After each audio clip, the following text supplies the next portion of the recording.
ছড়িয়ে পড়েছে কুতুবদিয়ার শীতকালীন তরমুজের সুখ্যাতি। কক্সবাজারের কুতুবদিয়ার শীতকালীন তরমুজ চাষ জনপ্রিয় হয়ে উঠেছে। বৃষ্টিপাত কম হওয়ায় এবার ফলনও হয়েছে ভালো। বেশি দামে জমিতেই তরমুজ বিক্রি করতে পারায় কৃষকরাও বেজায় খুশি। কুতুবদিয়ার উৎপাদিত তরমুজ এলাকার চাহিদা মিটিয়ে যাচ্ছে দেশের বিভিন্ন অঞ্চলে। উপজেলায় আলী আকবর ডেল ইউনিয়নে পুতিনার পাড়া ও বায়ুবিদ্যুৎ এলাকায় প্রায় 15 হেক্টর জমিতে শীতকালীন তরমুজ চাষ করা হয়েছে। আগাম ফলন ভালো হওয়ায় দামও বেশি পাচ্ছে চাষিরা। চাষিরা জানান, আবহাওয়া ভালো থাকায় ফলনও ভালো হয়েছে। বেশি দামে বিক্রি হওয়ায় লাভও ভালো হবে বলে জানান তারা। কুতুবদিয়ায় ঘুরতে আসা পর্যটকদের আকর্ষণ করেছে এই সুস্বাদু রসালো মিষ্টি তরমুজ। তারা সদল বলে ছুটে যান তরমুজ খেতে। দেশ বিদেশে ছড়িয়ে পড়েছে কুতুবদিয়ার তরমুজের সুখ্যাতি।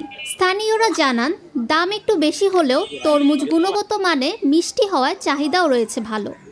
শীতকালীন তরমুজ খেয়ে সন্তুষ্টি প্রকাশ করেন তারা। উপজেলা কৃষি কর্মকর্তা মোহাম্মদ রফিকুল ইসলাম জানান, কুতুবদিয়া সমুদ্র বেষ্টিত উপজেলা।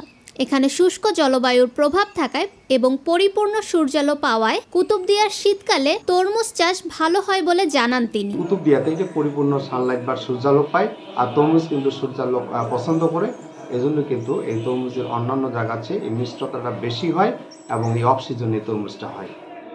আর এখানে আরেকটা বিষয় হলো যে এই তরমুজ চাষি যারা, তারা এক কানি জমি, অর্থাৎ এক কানির সমান 40 শতক জমি, এই 40 শতক জমিতে তারা যদি তরমুজ আবাদ করে, তাহলে আমরা দেখছি যে তাদের সব মিলে খরচ 60 থেকে 70 হাজার টাকা যায় এবং তারা কমপক্ষে হলেও 2 থেকে 2.5 লক্ষ টাকা তরমুজ বিক্রি করতে পারে।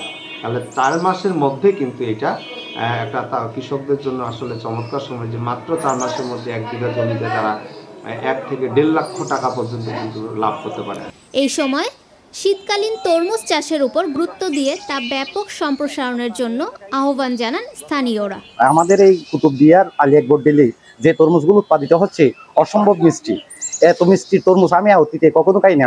শীতকাল হিসাবে এই সময়ে যে এরকম তরমুজ আসবে কল্পনা করতে পারি নাই।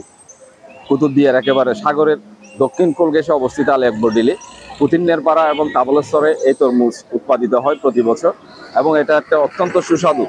অর্থাৎ আমি আমার লাইফে যত তরমুজ খেয়েছি, এই শীতকালে যে তরমুজটা আমরা পেয়ে থাকি এটা সবচেয়ে বেশি সুস্বাদু।